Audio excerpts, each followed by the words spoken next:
Hey, good morning, good afternoon, good evening. I always say that because we're in a sort of a time zone that is so diverse, even here in the United States, where I'm reaching out from, and around the world. But I am sure that you will enjoy what we have lined up for you um, today, this afternoon, this morning. I am Dr. Canyouth White, and you're listening to Canyouth Exploration, your topic in a podcast. I've been talking to Amanda Blackwood. She'll be telling you about human trafficking. You know that a number of persons have been affected by human trafficking in some ways, be it that they are victims or family members of victims of human trafficking. The statistics she'll be talking about, and perhaps she'll be able to tell us about ways to identify whether or not an individual is in danger of human trafficking. A lot of times we are not able to identify these persons, even in the airport, in our own communities. Hey, it's important that you give an eye out, and she'll be able to talk to us more about that. But Amanda will be looking at these danger signs and human trafficking and giving you her experience, which should be a very interesting experience for you to learn more about human trafficking. Let me let Amanda into the studio. Amanda, how are you Hi, doing? Dr. White. How are you? I'm good. All right, we'll be talking a lot more about human trafficking. But before we do that, who is Amanda Blackwood? I am primarily a believer in God, but I'm also a wife, a mother, a brand new grandmother, an author, an artist, a public speaker. There's a lot of stuff that I do. Yeah, It's a whole lot of who I am.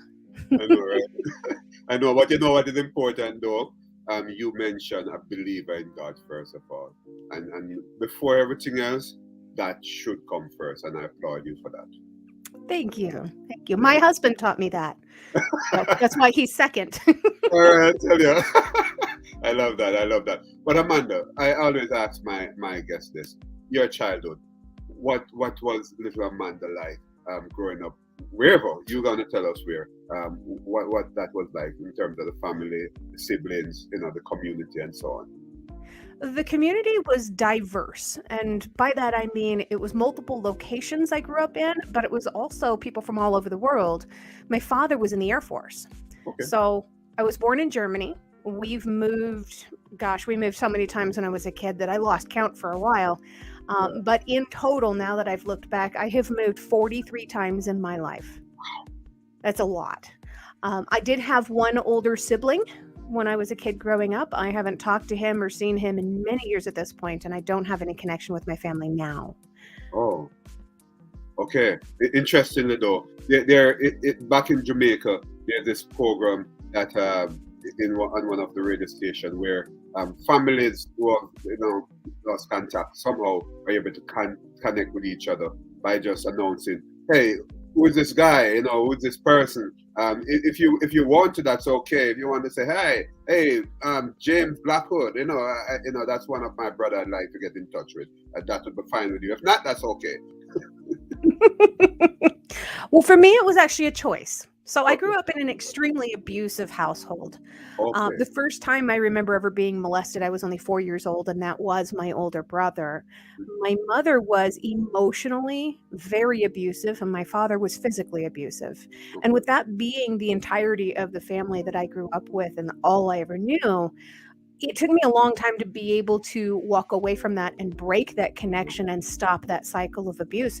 I was in my 20s the last time I saw them. It was 2009. And then the last time I spoke to any of them, it was through an email Yeah. to and from my mother in 2013. So it's been 10 years since I've had any contact with any of them. Yeah. That's all right. That's all right. You're a super person still. Doesn't matter what happened. All of us, myself, I had a very challenging childhood, but we have overcome that. It's just part of life. And Right. look at you now. Absolutely.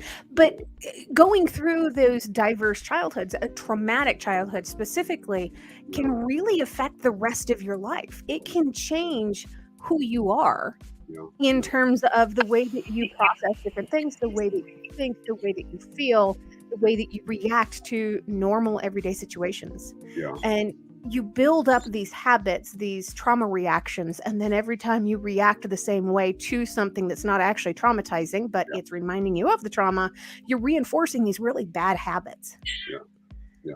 So in doing that, I set myself up, and the early childhood abuse set me up for constantly being abused and manipulated throughout my life. Yeah, yeah, yeah. That's interesting, though. As Sigmund Freud, would say, the child is the father of the man. In other words, your childhood experience will affect who you are as an adult, and you're right about that. So your whole worldview will be different based on what you had gone through, right? But guess what Right. happened, Amanda? Our adversities are not for us, it's for someone else. And that is why you're going to share, and you have shared some of your experience to encourage someone to say, hey, look at Amanda now. Look at Dr. White now, who had suggested that he had gone through some stuff. So that's what Canyouth Exploration, your topic in a podcast, wants to do. And Amanda, as you talked about your childhood briefly and the challenges, you have gone through traumatic experiences. But we're going to look a bit at this human trafficking thing and some of the myths before we go into your real experience. What are some of the myths, the popular myths of human trafficking? Well, one of them is our basic understanding of what human trafficking actually is. So, if we were to look it up and define human trafficking, the Department of Homeland Security defines human trafficking as the use of force, fraud, or coercion to obtain labor or sex acts from another person. So, if you notice, there's no mention of moving or transporting a person somewhere. Right. So, any kind of transportation of a human being would be human smuggling, not human trafficking. Oh, Which can be confusing since trafficking, we automatically think of moving cars on the road. That's not what human trafficking is. But if you notice, there's also no mention of money. right. So human trafficking does not equal prostitution, and prostitution does not equal human trafficking. Right. So we have this conception built in our brains, aside from all of that human trafficking only happens to children. The hashtag save our children or save the children is very popular among circles of people who claim to be informed on human trafficking. Right. About 1/4 of all human trafficking victims worldwide are under the age of 18. When we're talking literally millions of people, that's a lot of underage kids, but it's still only 1/4 of all victims. And most people that are trafficked are not trafficked by total strangers kidnapping them in creepy windowless vans from grocery store parking lots, like we see on social media, people talking about this stuff and saying, oh, it's human trafficking. It's more likely that person might be a serial predator and molester and rapist than it is that they're a trafficker.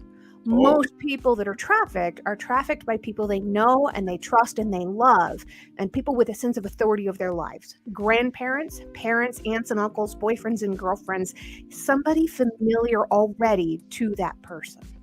Oh, hey, those are important, myths that you have cleared up. So it simply means that, well, you have experienced it already. It simply means that I could be a victim of human trafficking, even in my adult age at this time if I'm not careful. Absolutely. The youngest person in Colorado that was rescued from trafficking in recent years was less than a year old, but the oldest was a woman in her 70s. Interesting. I like how you cleared up these myths, because I should be, I should concede that a lot of what you have cleared up I didn't even know, right? And I have learned something from you, and I know that my audience, those who are listening on their favorite podcast platform, those watching Canyouth Exploration, your topic in the podcast would be clear that it know. But while we talk about the myths, right, we should consider the forms of human trafficking. Perhaps you have alluded to that while discussing the myths.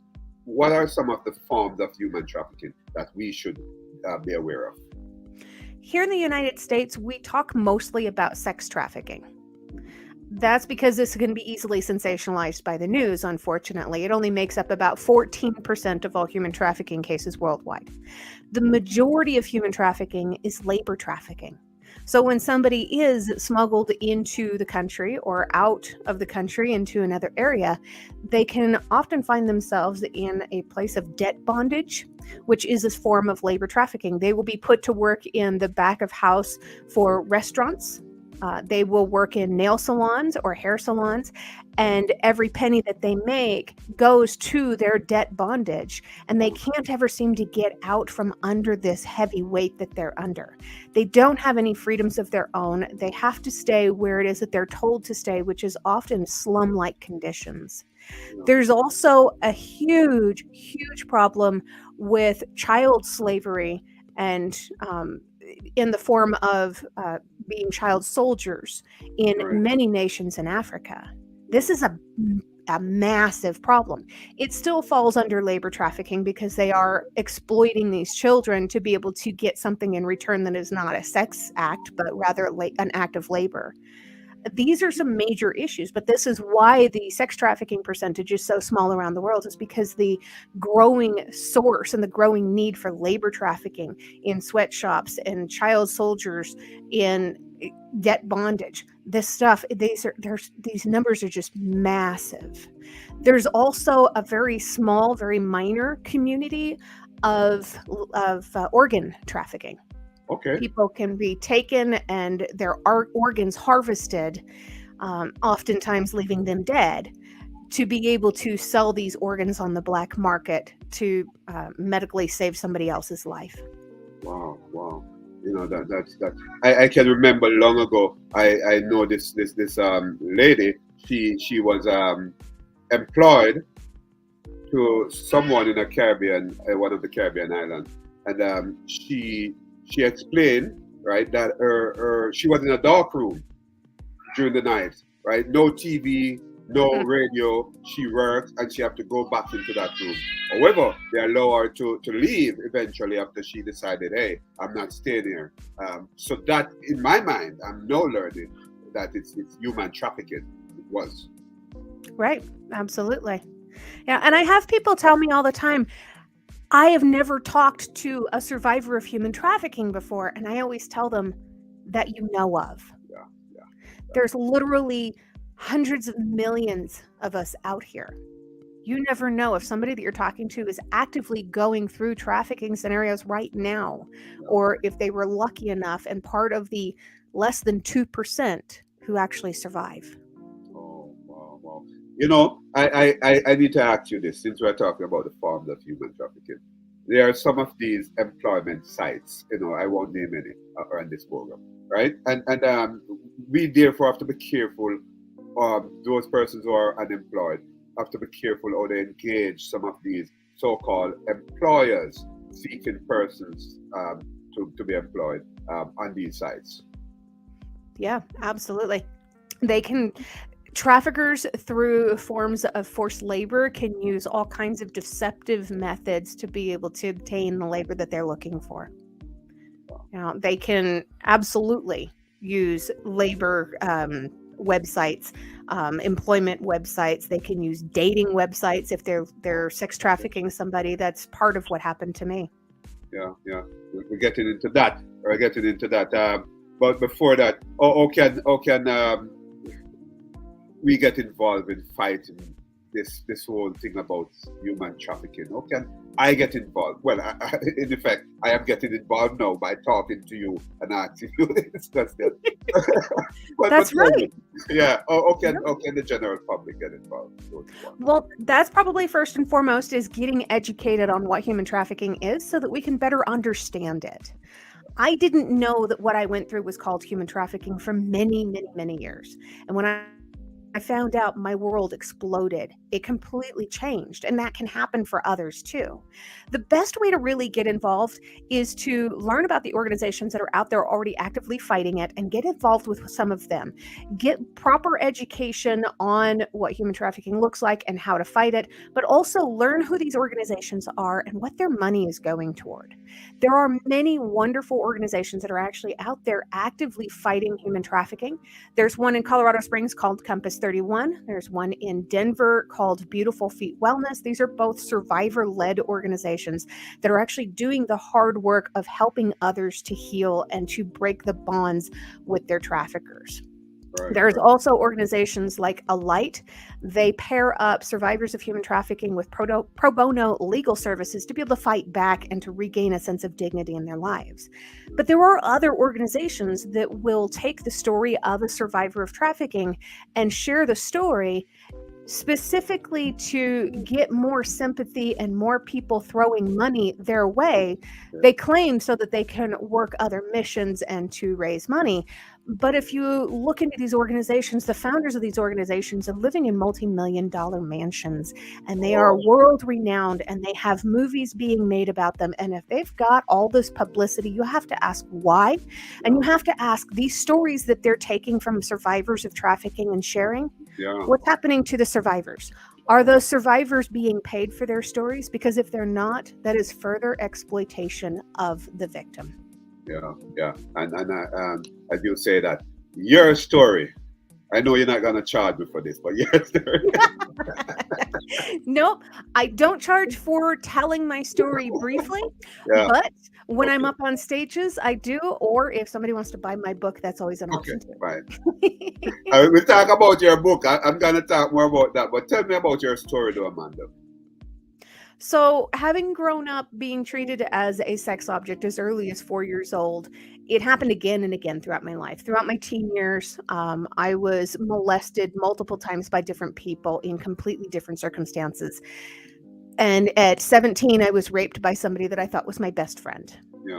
So after going through all of that, I started looking. I was a teenage runaway at 15. I started looking for affection from wherever I could get it from.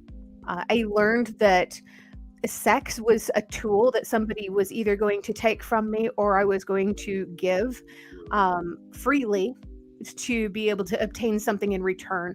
And in my late teens, what I used it for was for food and shelter.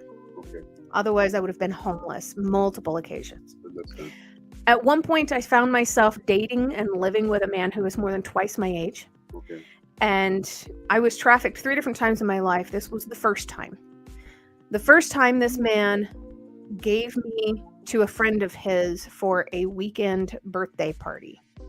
And I had no idea what was going to happen. I had no idea what I was stepping into. All I knew was that I was getting an all expenses paid trip to Las Vegas.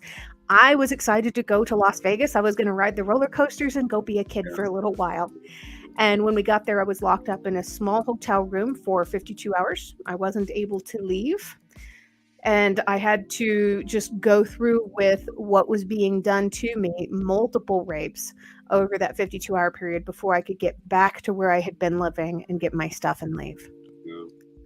I wandered around the country for a little bit and moved multiple times trying to get away from that man because he kept trying to find me and kept on successfully finding me. Eventually, I made my way to Florida. My plan was to stay with my dad's mother at that point because I had injured myself really bad and I was going to need surgery on my knee. And when I got to Daytona Beach, Florida, I called my grandmother's house so that they could come and pick me up from the bus station. It was 10:30 at night. And instead of her husband, my dad's stepfather, answered the phone and said, "We're not coming to get you. Good luck and goodbye." And I learned years later that the reason that happened was because my parents had reached out to them and said, "She's running away from her problems again. If you take her in, we will never speak to you again."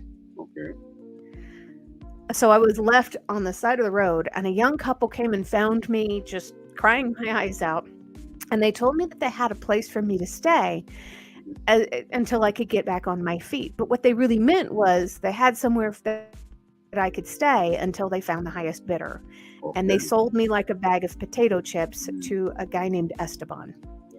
I was locked up for 23 and a half hours with no food, no water, no bathroom facilities of any kind. And I was very, very blessed to be able to figure a way out of there. And the first person that I saw was a police officer. Yeah. When I ran to her and tried to tell her what had happened, she didn't believe me. And I couldn't make her believe me no matter what. It was too much of an unbelievable story. Yeah. She did see him. She saw him do an illegal U-turn when he was trying to hunt me down. Yeah. He saw that I was talking to her and he tried to drive away and she went after him. And I never went back to the house where I was being held. I never followed up to see if he was arrested. I never filed a police report. I just ran for my life. Yeah. Yeah. And I had to deal with survivor's guilt for a very long time. Wow. So after Florida, I finally moved out to California, and my plan out there was I wanted to be the best assistant in the world to somebody important or somebody famous. Okay. And instead, I ended up on Alias and Will and Grace and several other TV shows, and I modeled for Harley Davidson. And I did some of the most amazing, creative things ever. I became a professional artist for a little while with my drawings and stuff. I had a great time, but I was still feeling lonely and empty inside. Yeah. And about 2004, when I was 24 years old, is when internet dating really became a big thing. So I decided I was going to try it out. Yeah. I'd already been through a lot, so I was going to be pretty honest with people and say, hey, I've been in abusive situations a lot and I won't put up with it. Yeah. And somebody that I met through internet dating lived really far away. So we knew that we weren't going to be able to do anything about the distance, but we could be pen pals. We could be friends. Okay. Mm-hmm. And over a period of 7 years, we got to know each other very well. He lived in Scotland. I lived in California. So when he was having breakfast, I was having dinner, and we would do this over Skype so that we would actually have a meal together. Yeah. And we got to spend so much time together this way. Yeah. It was almost every single day. That was my standard dinner date, was sitting down and eating dinner as he was eating breakfast in the UK. I love that. Yeah. And during the 7 years, he came to visit me. I went over to go and visit him, and we finally decided that we were in love with each other, and he asked me to get a fiancé visa and move over there to be with him. Okay. And it took him 7 years to get me there, and it took him 7 days to start trafficking me. Okay. It was devastating. Yeah. Really quickly, I was trying desperately to find a way out. Yeah. I only had about $2,000 to my name, and I used that to purchase an emergency flight out, but I still had to wait a period of 5 days to be able to get the flight, because the flight for the same day or the next day was too expensive. Yeah, I figure. Yeah. Yeah. So I had to wait 5 days, and the whole time I continually got abused. During that abuse, I ended up with somebody who abused me so much that my kidneys were starting to shut down. Oh. And when the flight left, I was in the hospital. And it was a non-refundable flight. I'd spent everything I had except for $11 on that flight. Yeah. I had nothing left, and there was no way out.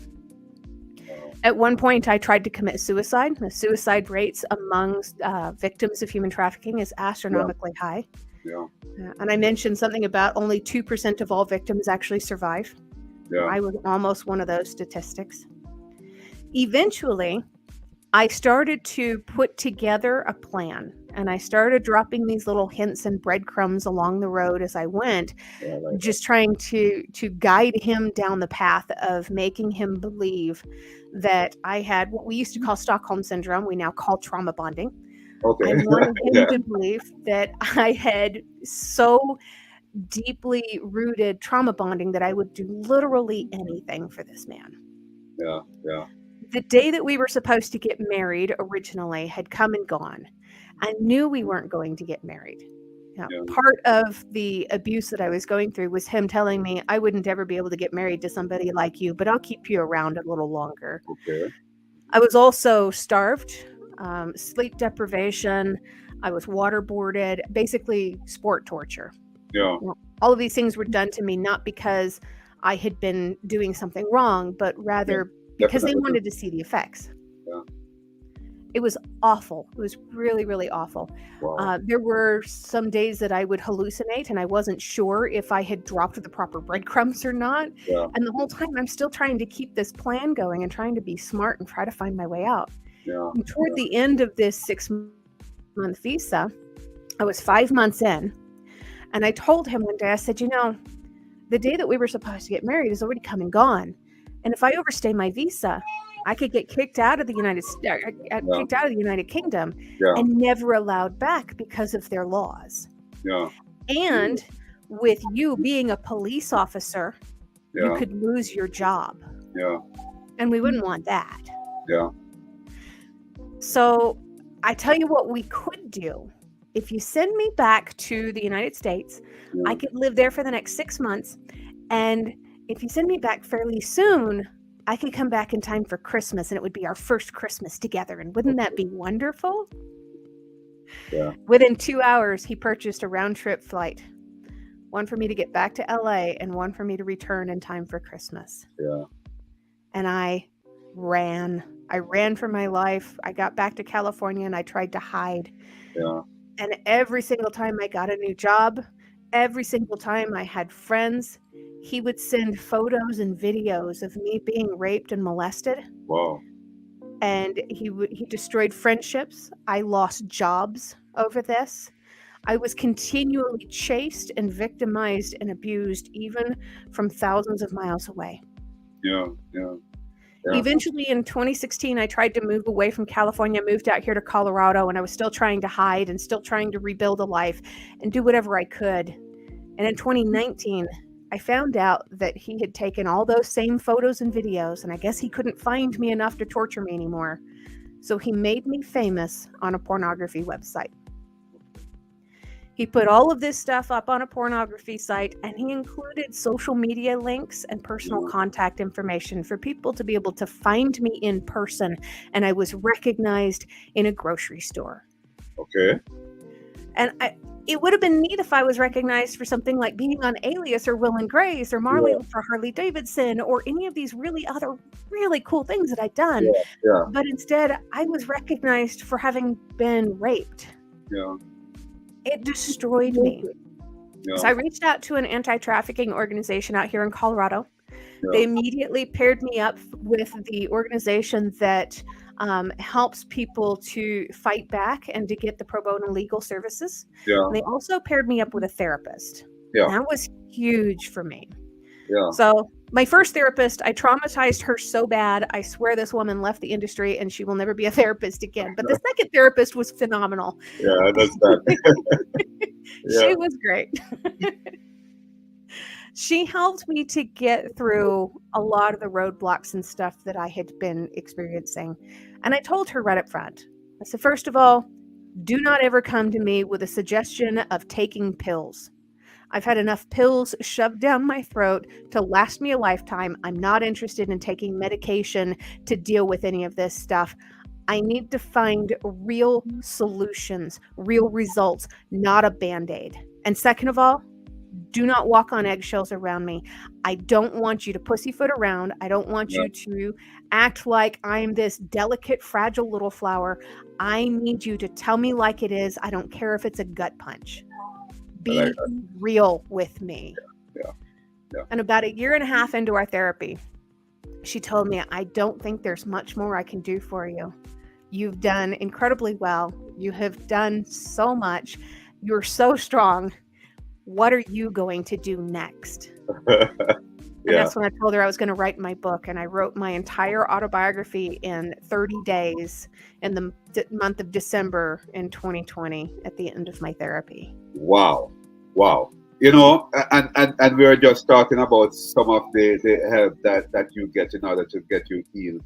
Yeah. But did you have any other social support system besides the therapeutic sessions? I had a little bit of a social support system. My roommate was terrible, so I didn't get anything there. I didn't have any family. I had already dismissed those people out of my life many years ago. Right. My support system really did come from the anti-trafficking organization. They had a small group of local survivors of trafficking that would get together once a week. And we had a sense of community, not in that we would go and talk about sob stories and try Right. to one up Okay. each other, Yeah. but just to sit in a room and do life skills, learn how to balance a checkbook, draw a Okay. picture, write a story.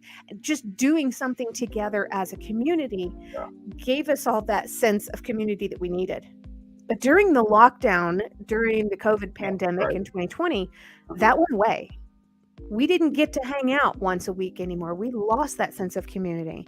Yeah. That was when I started my own podcast. Okay. Cool. And my Yeah. podcast now, this is actually my logo. My podcast now, I talk to other authors who have written about having overcome their Oh. own traumas. Yeah. And I interview them and we talk, and I do this multiple times a week. I have a new episode comes out every Friday, but this is now my sense of community, being able to talk to people Yeah. about having overcome adversity, not just Right. necessarily human trafficking, but traumas in general, and moving beyond that and finding our own structures to Yeah. be able to really progress in life. That's important. Tell me quickly about your podcast in terms of how people can get to it. Because even though I'm having a podcast, we're all in this thing together. So we Yes. want to support each other. Talk to me a little about your podcast. So I have two different podcasts currently. One of them is called The Survivors by Amanda Blackwood, where I interview the other authors. Yeah. And the other one is called Growth from Darkness. And in Growth from Darkness, my co-host from Australia, she and I get together and we discuss what the different trauma reactions are, what the long-term consequences are of not fighting back against them, and how Right. to fight back against them to have a better life. And we always make sure that we include personal experiences with these trauma reactions, and we do it with a sense of humor. Yeah. So when we're talking about something that's as deep and dark as traumas and trauma reactions, it's important that we do laugh also to Yeah. understand that we are still human and this is not such a depressing world. It's okay to laugh at the past and to be able to move on beyond it. Definitely. So we can. If someone want to get to your podcast, they can just what should they do in terms of YouTube? What should they type into the system? Basically, for the first one, The Survivors by Amanda Blackwood or Growth from Darkness. Either one should pop up on just about any podcasting platform out there. Both of them are audio only right now, Okay. but they're available on Spotify, Apple Podcasts, iHeartRadio, all different platforms. Okay, cool. You're listening to Canyouth Exploration, your topic in a podcast, also available on Apple Podcasts. You can see this episode and remember to subscribe not only to my podcast, but also remember Amanda's podcast. Amanda, you talk about the trauma and all of that, but I'm not sure what your relationships, not necessarily intimate, but otherwise, what your relationships are like now, having gone through all of that. Can anyone, you, the other person who are trafficked, and so on, have a sort of a fulfilling, effective relationship after all of that? Absolutely. And this was one of my biggest questions in 2018 when I was still trying to figure out how to deal with all of this. I was not in a place to be able to have any kind of a functional relationship.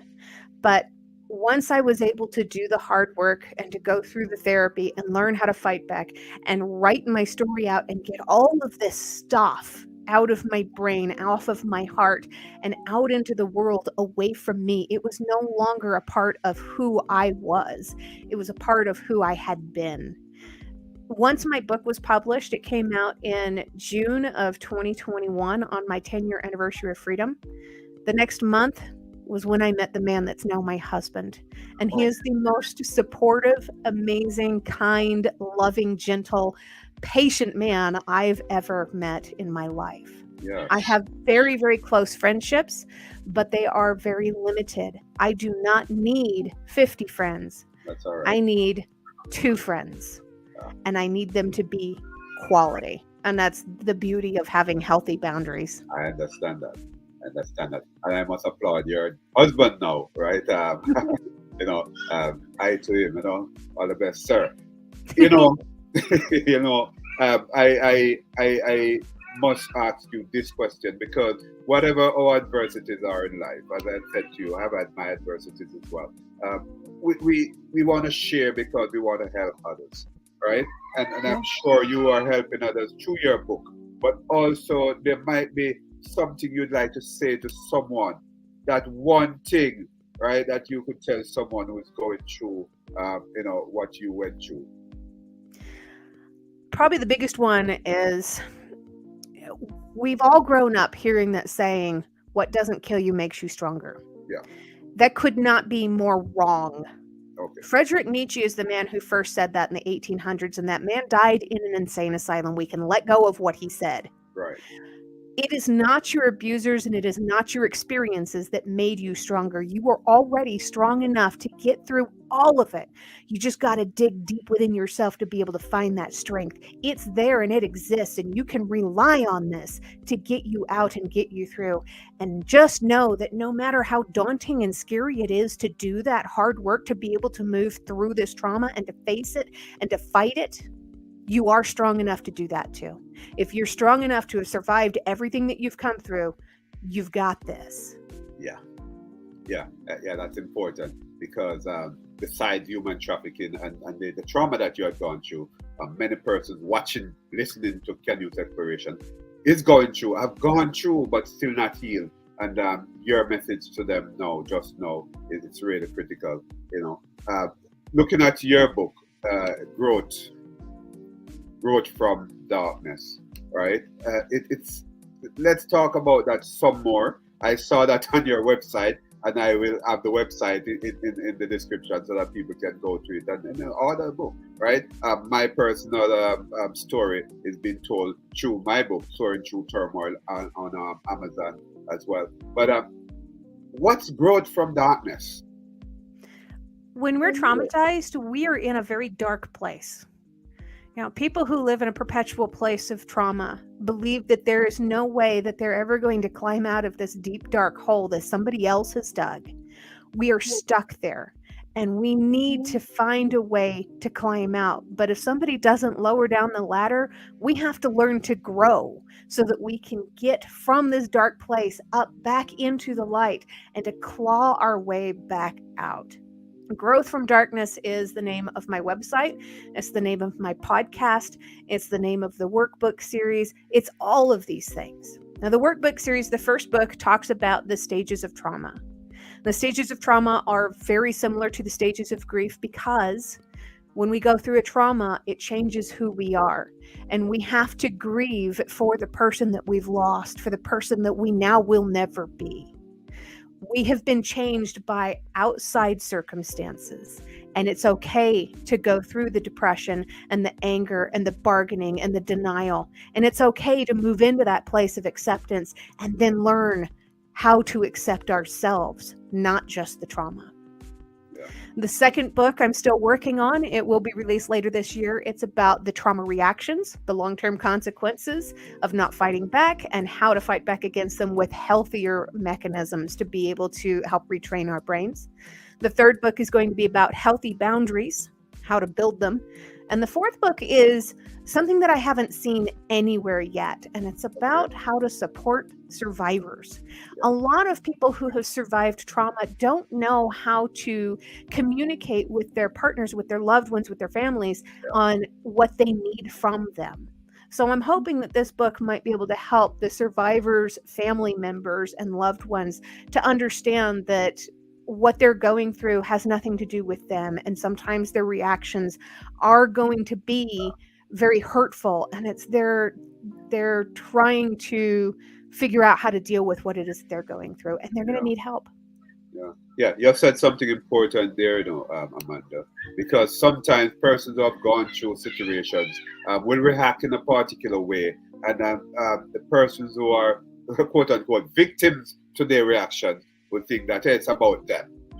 Right. Many times it's not about them, it's about the challenges that persons have been going through, and they're still having that baggage, that luggage, in other words. And my question to you before we end this, those luggage, those baggage, how do people shed them?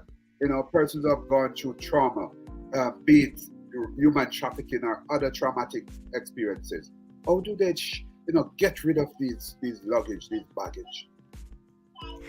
I love that you word it like that.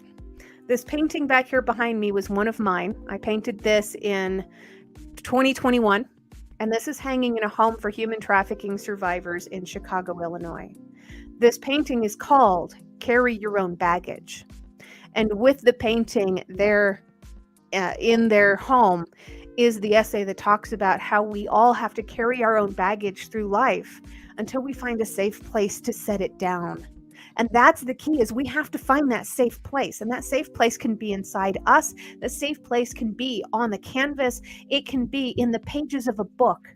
It can be with a friend or a therapist. We have to find a safe place to set it down, because nobody else really cares as much as we do about the contents. Yeah. I love that. You see, we do not pay for that luggage, right? And Right. Nobody cares about what all is in that suitcase more than I do. I know. They're not going to be digging through it and asking me about the summer dress that I haven't worn since I was 8.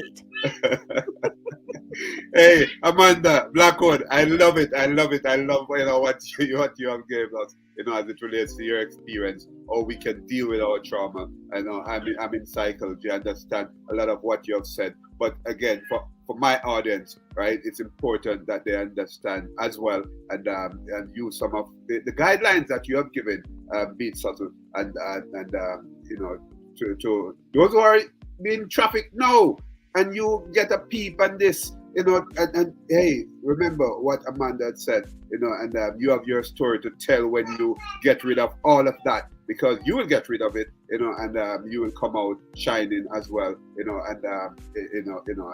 have your story as well to empower someone.